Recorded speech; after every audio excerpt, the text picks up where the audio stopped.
This is the Voices of Titanic podcast, episode 8, and I'm your host, Sam. Thank you so much for joining me today. We've heard some pretty incredible survival stories from the Six and from Anatura. I've got another one for you today that I found to be very uplifting and inspiring. This week's episode is about Minnie Coutts and her sons William and Neville.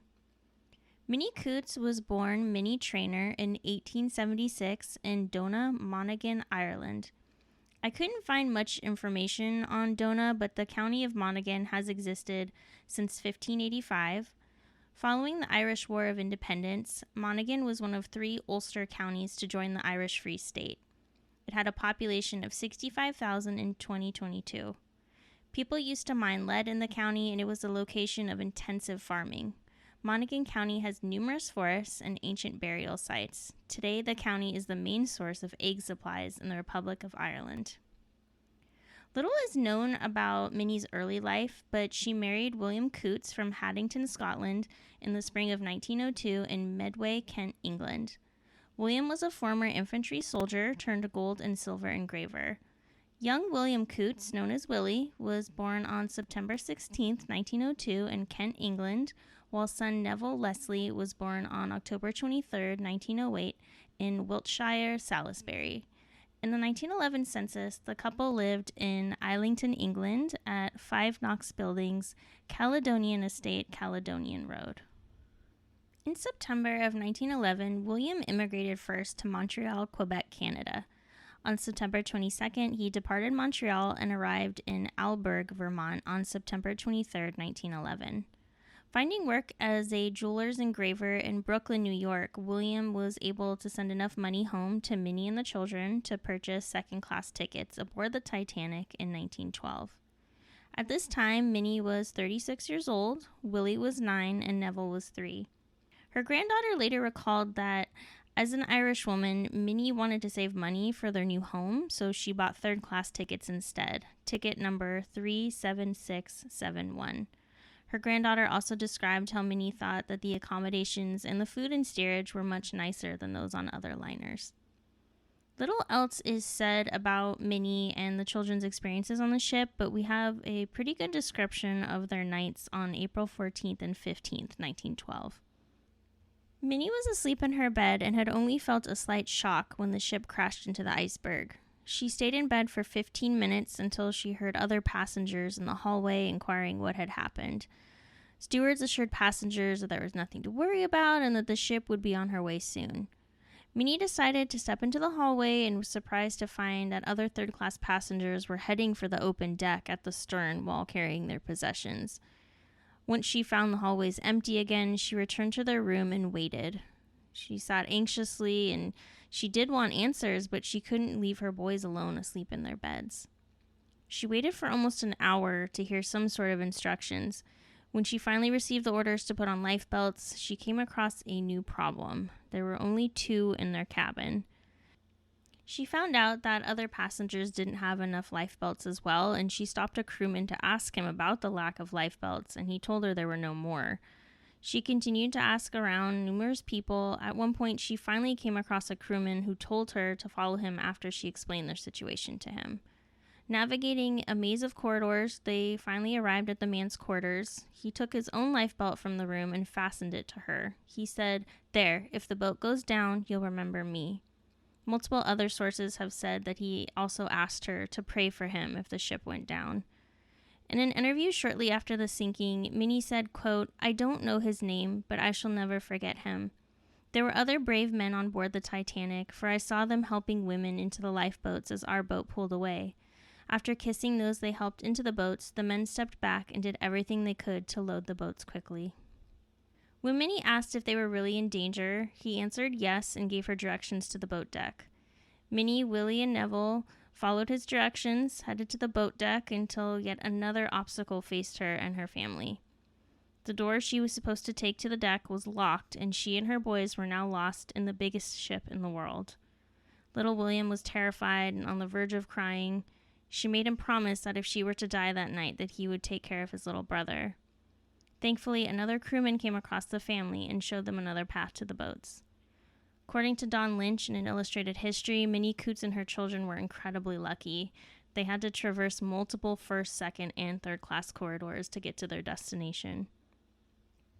This show is all about giving voice to Titanic victims and survivors, so I want to share Minnie's story in her own words. I think it's vital to hear these experiences from the passenger's own perspective. In a letter to a friend shortly after the sinking, Minnie wrote, quote, "I was asleep when the ship struck. The crash was so slight that I thought little of it. Then I woke Willie and told him that there had been an accident, not to be afraid, and at no account to cry, even if we did get drowned." Having only 2 lifebelts available to her, she strapped them both onto her boys. She also shared her journey with the New York Herald in an April 20th, 1912 article. She stated, quote, "I rushed out on deck with the children following me. By that time, the foreigners in the steerage had transformed the place into a Babel with their screams and shouts. I became lost somewhere in the first-class quarters. I went first one way and then the other, with Willie always close behind. I clung to the hand of Neville as I was afraid I would lose him or that he would be hurt." After the family successfully got to lifeboat number 2 amidst the chaos, William almost didn't get a chance at rescue. Young Willie was wearing a straw boater hat that night, and he looked older, maybe closer to 14 years old. He was also quite tall for his age and was wearing long trousers. The officer stopped him and said, "Women and children first." Minnie responded, "If he doesn't go, we aren't going." Miraculously, he was given a seat in the lifeboat with the rest of his family. I couldn't find a whole lot of information about their experience in the lifeboat, but Willie Coutts did tell his daughter later in life that he remembered the cold. He remembered hearing a band play near "My God to Thee," and he recalled seeing rows of lights on the ship sinking beneath the water. The Coutts family was rescued by the Carpathia. Minnie recalls that the 3 of them were treated very well on board the ship. Back home in the States, husband and father William Coutts was devastated by the news. When hearing the Titanic had foundered, he said to his mother, "Minnie's down." Initially, William and his mother couldn't find his family's names among the saved. Due to an incorrect surname, Conto, instead of Coutts, their names were not in the correct place, but the boys' names were given in full, solving the mystery at once. The family had survived. When the Coutts family arrived safely in New York, William was waiting for them. I'm sure it was quite an emotional and heart-wrenching reunion. I can't imagine what William and the other waiting family members were going through. Such a harrowing experience. Now, I thought this was really lovely and touching. William wanted to celebrate the fact that his wife and son survived the sinking, so he had a special locket made with their names and the date of April 15th engraved on it. Inside the locket is a picture of the boys, and Willie is wearing that infamous straw hat that was a favorite of his. There's a photo of it that was published in a newspaper, and I will put that on the show's Instagram. One newspaper article says the Coutts lived together in New York until 1920, but naturalization records say something different. William and Minnie Coutts petitioned for citizenship on May 3rd, 1917, with their address being 43 Sewell Street, Somerville, Massachusetts. Their citizenship was admitted September 26, 1917, so sometime between 1912 and 1917, they probably did live in New York, but I am unsure for how long because they did end up living in Massachusetts and then Pennsylvania. Looking at the 1920 census, they moved to Avery Street in Allegheny, Pennsylvania. William and Minnie were both 42, while the boys were 17 and 11. In 1930, they lived at 2615 Ocean Avenue in Allegheny, Pennsylvania. Their home was said to be valued at $7,000, which is approximately $136,000 in today's currency. William continued to work as an engraver, while 21-year-old Neville lived with the family and worked as a clerk for a construction company. 10 years later, they are now living on Vocal Avenue in the same town. It looks like the elder William was an engraver with his own business. Neville still lived at home, working as a window trimmer at the Old Time Distillers. According to his World War II draft registration card, registered October 16, 1940, Neville was 5'9", 165 pounds, had black hair and brown eyes. In 1950, the Coutts were now living in Los Angeles, California on 915 Groton Street, apartment number 103. The apartments actually still exist today. They're really cute. I found some photographs on Zillow. I'll post a couple pictures online. Despite being in the early 70s, William was still going as an engraver. It was very impressive. He now worked for a retail jewelry store while Minnie continued to be a homemaker. Encyclopedia Titanica says that Minnie's husband William died in 1956. I can't find any sources for this, but by the time of her death, he is referred to as her late husband, so we know he passed away between 1950 and 1960. Minnie Coutts passed away in her sleep after a long illness on February 29, 1960 in Maplewood, New Jersey. She was 84 years old. I couldn't find any documentation concerning this, but according to one source, Minnie had gone to live with Neville in New Jersey when she became widowed.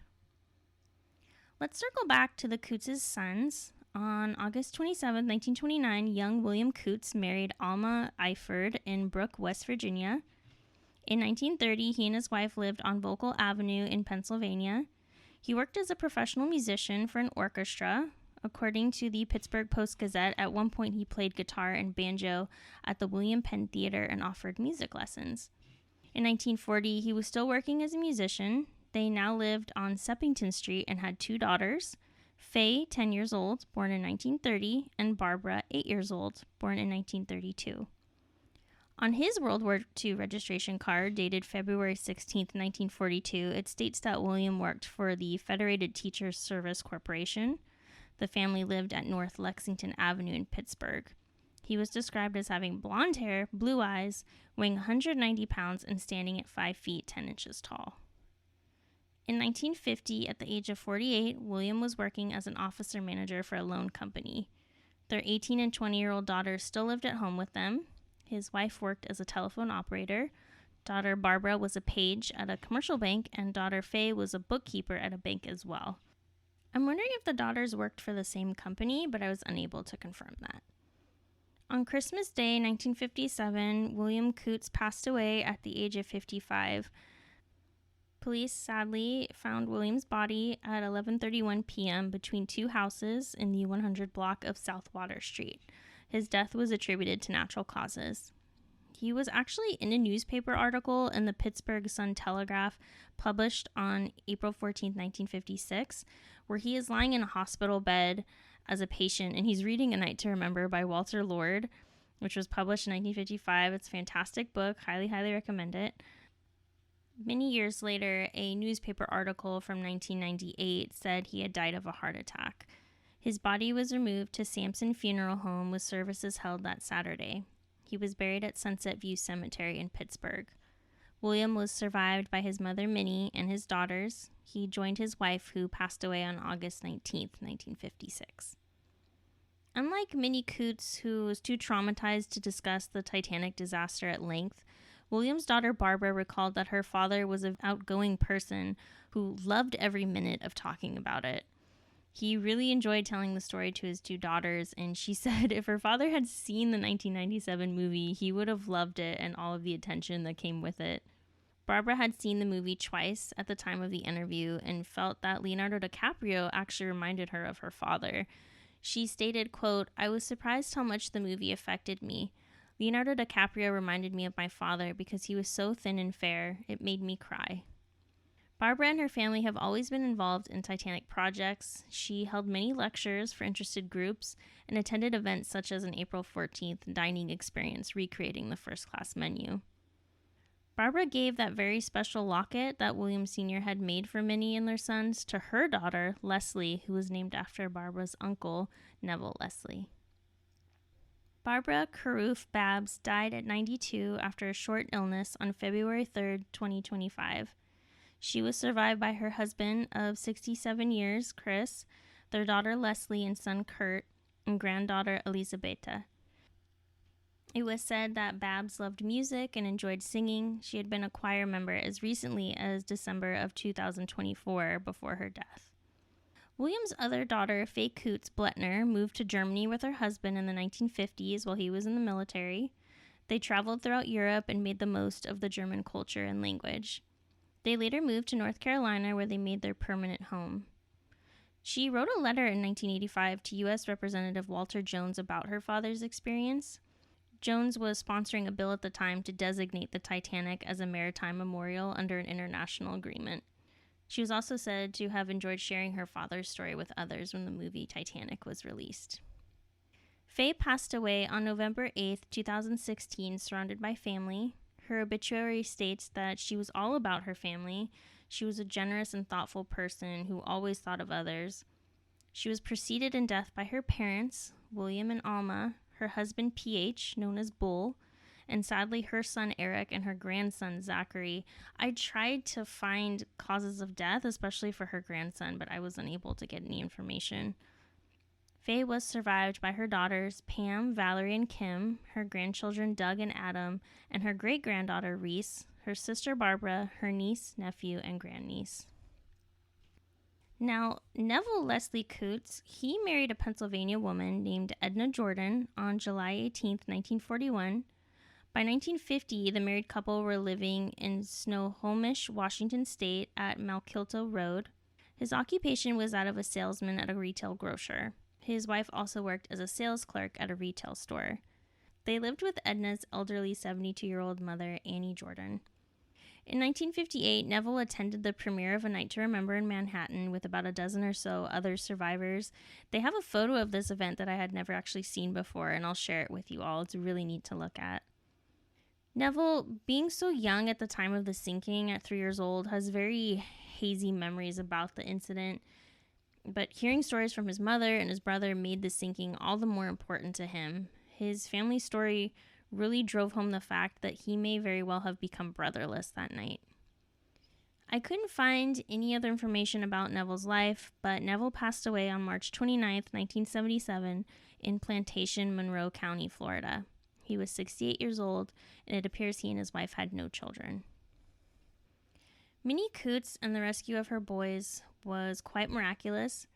They faced obstacle after obstacle, being in third class, the lack of life belts, getting lost in the bowels of a grand ship, and almost losing her son when officers mistook him for an older boy. It's incredible they made it when they had so much stacked against them. And Minnie, I gotta say, what a strong woman. I mean, she fought for her children and their safety. She gave them the only 2 lifebelts she had in their cabin, and she pushed to make sure Willie got into a lifeboat with them. She remained calm and waited for instructions in their room. She sought out help when all hope was lost. She didn't give up. I mean, I think we can all hope that we would behave that way in the face of danger, but it's always hard to say, right? And to think of what the older William Coutts had gone through when he thought he lost his 2 children and his wife that night. I imagine that reunion in New York was very emotional, and understandably so. And then to think, as a mother, when I think about what these 2 children experienced, even though Neville was only 3, he still would have witnessed the fear, the stress, the panic. He still would have heard the screams and the cries. And William was old enough to really acknowledge and understand, maybe not the magnitude, but he definitely was registering what was happening. And I can't imagine, I know he was okay to talk about it later in life, but still for a child to experience that had to be very difficult. We read and hear a lot of tragic stories when it comes to Titanic. Whole families lost, mothers and fathers never returning home to their children, or the young dying. It's really inspiring and comforting to know that some of these families did make it out and that they thrived. Minnie and William's children continued to share the story of their family's experience with the world and pass that story on to grandchildren who carried on the tradition. Minnie's strength and determination will be known for years to come. Let's pause and have a moment of silence and pay our respects to survivors Minnie, Willie, and Neville Coutts and what they went through that night.